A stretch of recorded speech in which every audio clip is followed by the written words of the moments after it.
चुनाव आयोग ने इस बीच महाराष्ट्र और झारखंड में विधानसभा चुनाव की तारीखों का ऐलान कर दिया। इसके साथ ही देश भर में 48 विधानसभा सीटों पर 13 नवंबर को वोट डाले जाएंगे। इलेक्शन कमीशन ने उत्तर प्रदेश की 9 विधानसभा सीटों पर उपचुनाव का ऐलान तो किया, लेकिन मिल्कीपुर एक सीट है जहां चुनावी तारीख की घोषणा नहीं की, जिसके बाद जमकर सियासी बयानबाजी जारी है। मुख्य चुनाव आयुक्त ने बताया कि मिल्कीपुर का मामला कोर्ट में होने की वजह से वहां अभी चुनाव की घोषणा नहीं की गई। इसी बीच अयोध्या की मिल्कीपुर सीट को लेकर बड़ा ऐलान हुआ। पूर्व विधायक गोरखनाथ बाबा के वकील ने कोर्ट से याचिका वापस लेने का ऐलान कर दिया। इसके बाद ऐसा कहा जा रहा है कि चुनाव आयोग अब मिल्कीपुर में भी उपचुनाव की तारीख का ऐलान कर सकता है। यानी 10 में से 9 सीटों का कल ही घोषणा हो गई थी, लेकिन अब एक सीट जो अटकी हुई थी, अब उसको लेकर भी इलेक्शन कमीशन घोषणा कर सकता है।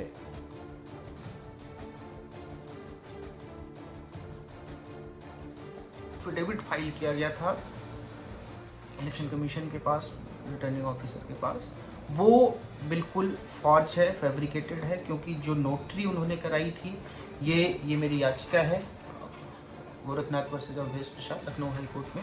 इसमें जो नोटरी कराई गई थी, जो राकेश कुमार श्रीवास्तव जो अधिवक्ता, ऐसा दिखाया गया कि इनसे नोटरी कराई गई थी, उन अधिवक्ता महोदय का जब हमने RTI लगाकर पता किया तो उन अधिवक्ता महोदय की नोटरी, ये देखिए यहाँ पे अगर आप पढ़ेंगे, उन अधिवक्ता महोदय की नोटरी एक्सपायर हो चुकी थी 2011 में, जबकि 2022 के जब चुनाव हुए थे उस इलेक्शन में इसी अधिवक्ता द्वारा नोटरी कराई गई थी।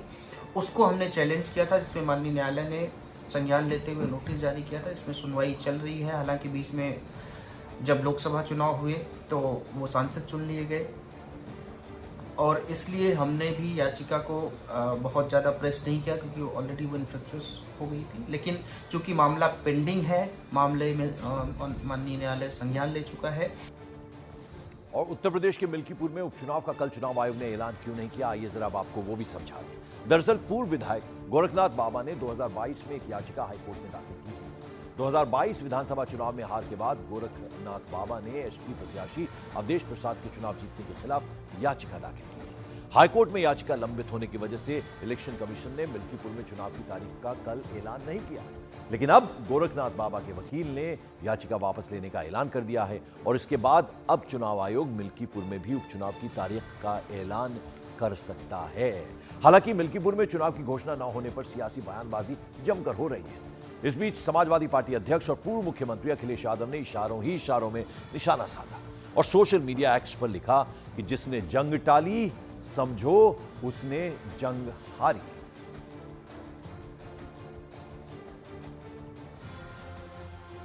उधर समाजवादी पार्टी के सांसद अवधेश प्रसाद ने कहा कि बीजेपी जानती है कि वो मिल्कीपुर सीट हार रही है, इसीलिए ये सब करवा रही है, जबकि बीजेपी ने दावा कर दिया कि वो सभी सीटें जीते। भारतीय जनता पार्टी इस चुनाव को जान गई है कि भारतीय जनता पार्टी बुरी तरह हारेगी और समाजवादी पार्टी हारेगी नहीं, हराएगी और बहुत वोट से जीतेगी, लाखों वोट से।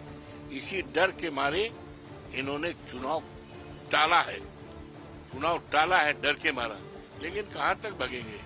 चुनाव आज नहीं तो कल होगा ही और समाजवादी पार्टी जीतेगी। भाई समाजवादी तो कहेगी हम जीतेंगे, लेकिन इस बात का निर्णय पहले तो नहीं हो सकता। इस बात का निर्णय तो जनता करेगी, और निश्चित रूप से 10 की 10 सीटें एनडीए ही जीतेगा, पूरी तैयारी। और इस सब पर विपक्षी दल बीजेपी पर जमकर निशाना साध रहे हैं। कांग्रेस और समाजवादी पार्टी ने कहा कि संभावित हार को देखते हुए बीजेपी मिल्कीपुर में चुनाव टालना चाहती है। लगता है कि इसको अगर पहले से निस्तारण लगे कर लेना चाहिए था, और निश्चित तौर से इस पर इनका भी, यहाँ का भी चुनाव कराना चाहिए था, क्योंकि चुनाव की डेट तो साथ ही साथ आई।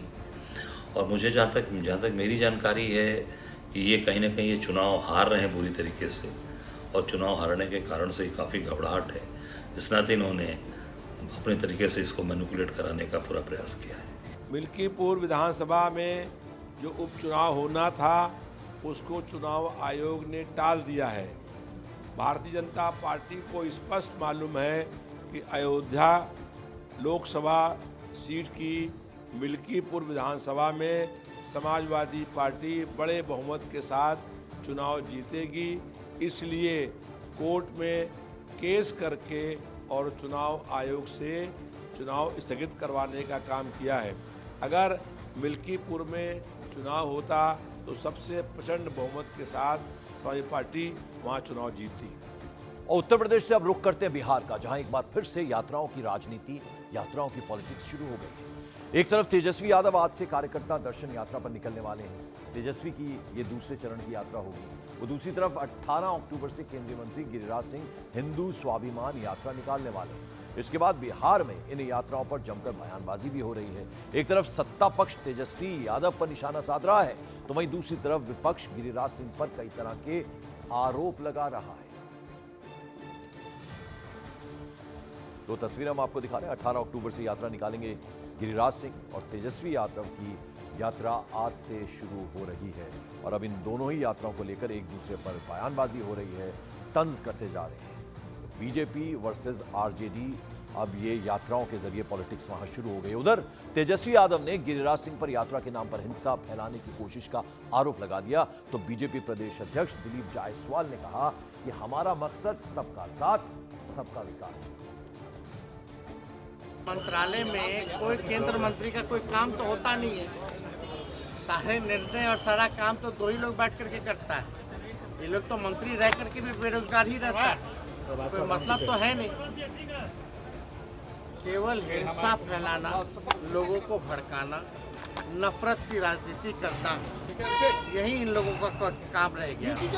केवल यही काम रह गया। कौन सा यात्रा और कैसा यात्रा है, लेकिन ये जरूर बोलूँगा कि भारतीय जनता पार्टी ही एक ऐसी पार्टी है जो सबका साथ, सबका विकास, सबका प्रयास और इस देश को आगे बढ़ाने का काम करती है। और तेजस्वी यादव, जिनकी आज से यात्रा शुरू हुई है, इस पर जेडीयू बीजेपी ने निशाना साधा है और कहा है कि जब बिहार में बाढ़ की समस्या थी, ये प्रॉब्लम थी, तो तेजस्वी यादव विदेश घूम रहे हैं। यात्रा करे, सभी पॉलिटिकल पार्टी यात्रा करते हैं, लेकिन विपक्ष का भी जन सरोकार से जुड़े हुए मुद्दे पर ध्यान रहना चाहिए। और जब बाढ़ आई तो विपक्ष के नेता गायब थे। और तेजस्वी यादव की यात्रा पर प्रदेश बीजेपी अध्यक्ष दिलीप जायसवाल ने हमला बोला, तो वहीं तेजस्वी यादव की यात्रा पर आरजेडी के लोग खासे उत्साहित हैं। और जब बाढ़ कम हो गया तब विदेश से आकर के अब जो है अपना चेहरा दिखाने जाएंगे, तो जनता तो पूछेगी कि जब विधानसभा चलता है तो विदेश भाग जाते हो, जब बाढ़ आता है तो विदेश भाग जाते हो, और जब घूमने का मन करता है तो हमारे पास चेहरा दिखाने आए हो। तो बिहार की जनता ऐसे नेताओं को पहचानती है। बांका, मुंगेर, लखीसराय, जमुई और उधर गया, इन सारे जगहों पर जाएंगे, कार्यकर्ताओं से उस क्षेत्र की समस्याओं को जानेंगे, समझेंगे, फीडबैक लेंगे। ये तेजस्वी यादव जी का दूसरे चरण का कार्यकर्ता संवाद